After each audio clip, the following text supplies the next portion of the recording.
Right, so this is my 2007 year V8 Vantage. I've owned it for many years and many things have been done to it since. The reason at the moment why it's dressed for a special occasion is I recently returned from Ireland, where I took part in the 2019 Irish Cannonball, which is an annual event run to benefit lots of local charities, children's charities in particular. There was 160 odd cars, including myself. We spent 3 days touring Southern Ireland in a big loop, and so as part of that, to show your participation, to show your support for the charity and so on, we dressed the car appropriately. So the reason I bought the V8 Vantage is manifold, really, I suppose. I've always had a fascination with cars since being a child, and so from an early age, pretty much as soon as I got to the point where I could afford what I consider to be a fun car, I've done that. Previous to this car, I had a BMW Z4 3 litre. It was the right point in my life to upgrade something a little bit more sporty, the next kind of generation up, let's say. I bought this car in the summer of 2012, so it was when the London Olympics were on. And at that point, I suppose the evolution from a young man's sports car to a less young man's sports car / GT, it gave me a crossroads with a couple of options. At the point, I was very strongly considering going down the Porsche route, 911s. There's many different options in that direction. Although I felt it wasn't the right car for me. Performance-wise and feel-wise, they were quite pleasant, but there were certain aspects of the brand that I didn't really sort of chime with, so I decided that wasn't the route to go. Astons had always been a real kind of up on the list dream car for being a child, for every kid my age, I suppose. I always thought they'd be way out of my reach. I always thought they'd be the car you'd never get. It'd be the white whale kind of car. But I was pleasantly surprised by the price level and the availability of the car. So when I was back on the market in the summer of 2012, I test drove 2 or 3, which were terrifying to test drive, having come from a quite sensible, practical German car to something that's much more powerful, got a very heavy clutch, very different feeling gearbox. Having overcome that, I fell in love with the car instantly. It was then a case of not, is this the car for me, but which one do I buy? The standard car when I first purchased it was from the factory, 4.3, early year, so it was a very early 2007, it's a 56 plate car.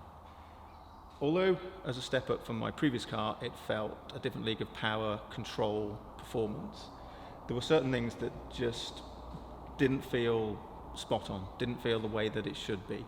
I think I may have had the car for 12 months and then brought it to Bamfordrose to get an annual service, and one of the things I discussed with Mike at that point was, disappointment's too strong a word, but it was a feeling that it wasn't quite ringing the bell anymore, it wasn't as exciting as it was the first day I stepped into it.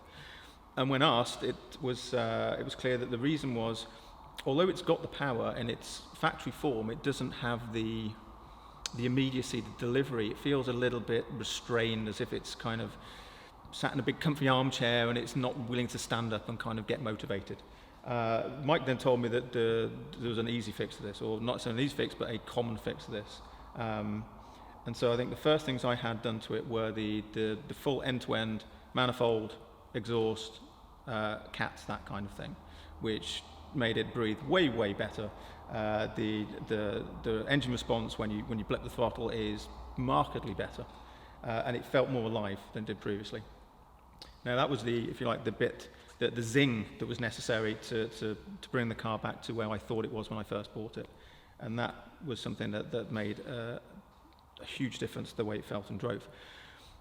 But in combination with that, and this was experienced on a summer road trip, we went up to Scotland, driving around through Edinburgh during the festival, stop-go traffic, and the stock car has a clutch that's something out of the Stone Age.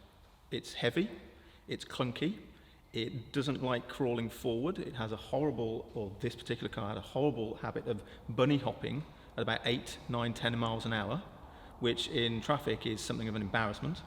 And in reverse gear, it would quite happily go backwards at 60 miles an hour, but at a sensible speed, it would be very difficult to stop from stalling. So the remedy for that was to bring out the standard clutch and put in a twin plate clutch, which made it much more pleasant to drive in traffic, in towns, that kind of thing. So in stop-go traffic, it's now easily drivable. Going backwards, it feels a lot more controllable. So much so that the car, when I first bought it, my wife daren't drive because she didn't have felt she didn't have the leg strength to depress the clutch enough. She will now drive it.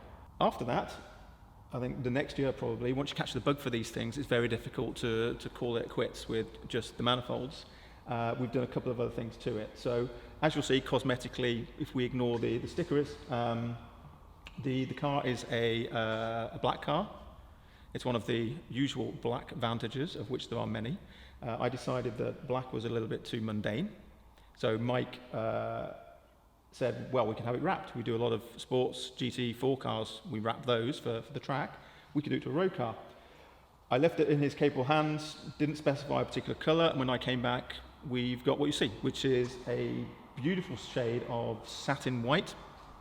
The wrapper's now been on the car for 5 years, I think, and apart from one or two tiny areas, isn't really showing a great sign of deal of age wear or anything else. It's constantly remarked on by passers-by. The kids love it, adults love it. They have a tendency to go and touch it because it looks like it needs to be stroked, which is a little bit peculiar when you're in a Tesco car park, but you know, that's part of the bane of being an owner of such a beautiful car. Other things that have done to it cosmetically are carbon splitter and grille.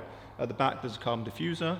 We've put DBS black wheels on it, which makes it look a little angrier, I think you'll agree, and a little bit more modern. And there's one or two touches on the inside that you may see later on. And the most recent thing I've had done was the suspension. I spoke to Mike and the guys about it around Easter this year.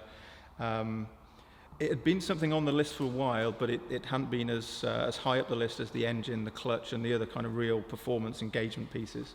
And on Bamford's recommendation of the different options, I chose to go with the Vantage S suspension. And it's day and night comparison between the two. The standard suspension is acceptable if that's all you've experienced. You do notice when you are driving the back roads at a reasonable pace, particularly if they're a little bit undulating, there's some potholes, that kind of thing, that as you go around corners, you might get a bit of a skip or a wobble or a sense of rhythm in the car, which is disconcerting. The new suspension, the Vantage S suspension, has eliminated all of that. It now stays planted, it feels firm and smooth in any conditions. The recent road trip, the rally is a testament to that. Some of the conditions were bumpy and undulating. And the response rate on the suspension now is absolutely remarkable. So all of the things put together, the manifold and exhaust modifications, the clutch modification, the cosmetics, the suspension, have turned it into a car that, when I purchased it 7 years ago, enthralled me, but after 18 months, 2 years, my enthrallment waned a little. It's now revived that markedly to the point where some people might say, oh, well, you've had it long enough, is it not time to change for something that's new generation or in a different direction? I don't feel that compunction at all.